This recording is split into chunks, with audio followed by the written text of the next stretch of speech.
بسم اللہ الرحمن الرحیم۔ میرا نام ڈاکٹر محمد بلال غفور ہے۔ میں ایسوسیٹ پروفیسر پیتھولوجی ہوں، کنسلٹنٹ ہیماٹولوجسٹ ہوں شیخ زاید میڈیکل کالج رحیم یار خان میں۔ آج میں آپ سے تھیلاسیمیا کے بارے میں بات کروں گا۔ تھیلاسیمیا ایک موروثی مرض ہے۔ اس کی علامات بچے کی پیدائش کے 6 مہینے یا 1 سال کے بعد اپیئر ہوتی ہیں۔ یہ ایک ایسا مرض ہے جس میں خون میں موجود لال خلیے ٹوٹنا شروع ہو جاتے ہیں۔ عام طور پہ لال خلیے کا جو لائف سپین ہوتا ہے وہ ایک ایوریج 120 دن تک ہوتا ہے، لیکن اس میں 30 سے 40 دن میں خون ٹوٹنا شروع ہو جاتا ہے، جس کے نتیجے میں ایسے بچوں میں خون کی کمی ہو جاتی ہے۔ اگر ان بچوں کو خون وقت پہ نہیں لگایا جائے گا تو یہ اللہ کو پیارے ہو جاتے ہیں۔ جب لال خلیے ٹوٹتے ہیں تو اس میں سے جو ہیموگلوبن ہے، ہیموگلوبن کی بریک ڈاؤن کی وجہ سے فولاد نکلتا ہے، آئرن نکلتا ہے۔ ہمارے جسم میں کوئی پراپر اس طرح کا سسٹم نہیں ہے کہ جس کی وجہ سے وہ زائد فولاد جسم سے نکل سکے، تو نتیجتاً یہ فولاد دل، جگر، گردے، غدودوں پہ جمنا شروع ہو جاتا ہے، اور الٹیمیٹلی یہ جو آرگنز ہیں جن پہ فولاد ڈپوزٹ ہو رہا ہے یہ اپنا نارمل فنکشن ڈسٹرب کر دیتے ہیں۔ لبلبے پہ جمے گا تو اس کے نتیجے میں شوگر ہونا شروع ہو جائے گی، غدودوں پہ جمے گا تو ہائپوتھائرائڈزم، ہائپوپیراتھائرائڈزم سٹارٹ ہو جائے گی۔ اگر جگر پہ جمے گا تو اس کے فنکشن ڈی رینج ہو جائیں گے، اس کے کلاٹنگ فیکٹرز جو خون جمنے والے مادے بنتے ہیں وہ ڈسٹرب ہو جائیں گے، پلیٹلٹ ڈسٹرب ہو جائیں گے تیلی کے بڑھنے کی وجہ سے۔ دل پہ جب جمے گا تو دل کے مسائل شروع ہو جائیں گے اور دل کی نارمل ایکٹیویٹی متاثر ہوگی۔ تو گو ان بچوں کو 2 طرح کے مسائل کا سامنا ہے، نمبر 1 خون کی کمی اور نمبر 2 فولاد کی زیادتی۔ تو ان دونوں چیزوں کو ٹائملی ایڈریس کرنا بہت ضروری ہے۔ فولاد کے لیے تو میڈیسن اویلیبل ہوتی ہے، وہ ہم میڈیسن دیتے ہیں ان بچوں کو تاکہ ان کی فولاد کی زیادتی کو ہم کوپ کر سکیں۔ اور جہاں تک کمپلیکیشن کی بات ہے دل، گردے، جگر وغیرہ کی، تو اس کے پراپر ٹیسٹ ہوتے رہتے ہیں اور ہونے چاہیے۔ جو بچہ فولاد کی زیادتی کی وجہ سے متاثر ہو رہے ہیں جس کے آرگن، تو اس کو ٹائملی مینیج کیا جائے۔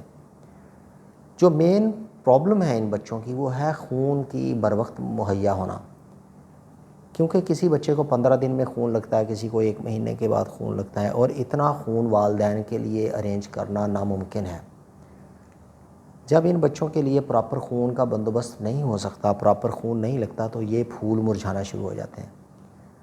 بحیثیت مسلمان، بحیثیت پاکستانی، ہمیں یہ بات سمجھنے کی ضرورت ہے کہ یہ بچے ہمارے معاشرے کا حصہ ہیں، اور ان کے لیے خون کا بندوبست کرنا اور ان کے لیے ادویات کا مہیا کرنا ہم سب کی قومی اور معاشرتی ذمہ داری ہے۔ اس مرض سے بچنے کا واحد حل یہ ہے کہ اس سے بچنے کے لیے اسکریننگ کی جائے، تھیلاسیمیا مائنر کا جین جو ہے اس کی شناخت کی جائے۔ پاکستان میں 5-6% لوگوں میں تھیلاسیمیا مائنر کا جین ہوتا ہے۔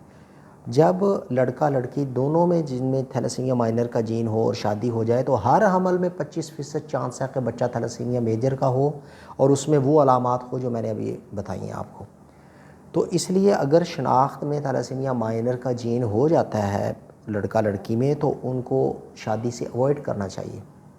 لیکن ہماری کچھ رسومات ہیں، کچھ قبائل ہیں، کچھ ہمارے کیا کہتے ہیں کہ ہماری کچھ قومیں اس طرح کی ہیں، ذاتیں اس طرح کی ہیں جس میں خاندان سے باہر شادی ممکن نہیں ہے، اور یہ بھی ممکن نہیں ہوتا ہے کہ لڑکی کا ٹیسٹ کروایا جائے تھیلاسیمیا مائنر کا یا کوئی بھی۔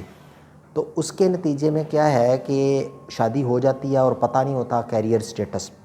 تو کوئی بات نہیں، اس میں صرف یہ ہے کہ احتیاط کرنی ہے کہ نارمل ازدواجی تعلقات جب قائم ہو جاتے ہیں شادی کے بعد تو اس کے بعد وہ میاں بیوی اپنا ٹیسٹ کروائیں۔ اگر دونوں میں تھیلاسیمیا مائنر کا جین ہے، جیسے میں نے عرض کی کہ 25% چانس ہے کہ حمل میں بچہ تھیلاسیمیا میجر کا ہو، تو حمل کے 10 سے 12ویں ہفتے میں ایک ٹیسٹ ہوتا ہے جو کہ ماں کے پیٹ سے سوئی کے ذریعے سیمپل لیا جاتا ہے جس کو CVS کہتے ہیں۔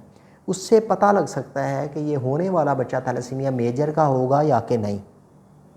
اگر تو تھیلاسیمیا مائنر کا جین ہو بچے میں یا نارمل ہو پھر تو کوئی پرابلم نہیں۔ اگر تھیلاسیمیا میجر ہو بچے میں، پیدا ہونے والے بچے میں، تو اس کے لیے شریعت میں گنجائش موجود ہے، مفتی تقی عثمانی صاحب کا فتویٰ موجود ہے کہ حمل میں جان پڑنے سے پہلے اگر ایک امانت دار طبیب یہ بتا دے کہ بچہ ساری زندگی کی معذوری کو سامنا کرے گا تو اس کا حمل گرانے کی شریعت میں اجازت ہے۔ تو تھیلاسیمیا ایک آگاہی والی بیماری ہے جس سے بچنے کے لیے ہمیں اس مرض کو سمجھنا بہت ضروری ہے، جس سے بچنے کے لیے ہمیں اسکریننگ ٹیسٹ کروانا بہت ضروری ہے۔ تو ہمیں یہ سب مل کے یہ معلومات نہ صرف اپنے اوپر لاگو کرنی چاہیے، اپنے عزیز دوستوں کو بتانا چاہیے، بلکہ دوسرے لوگوں تک بھی یہ پیغام پہنچانا چاہیے کہ اگر آپ چاہتے ہیں کہ اپنی آنے والی نسلوں کو تھیلاسیمیا کے مرض سے بچائیں تو آپ تھیلاسیمیا کی اسکریننگ کروائیں۔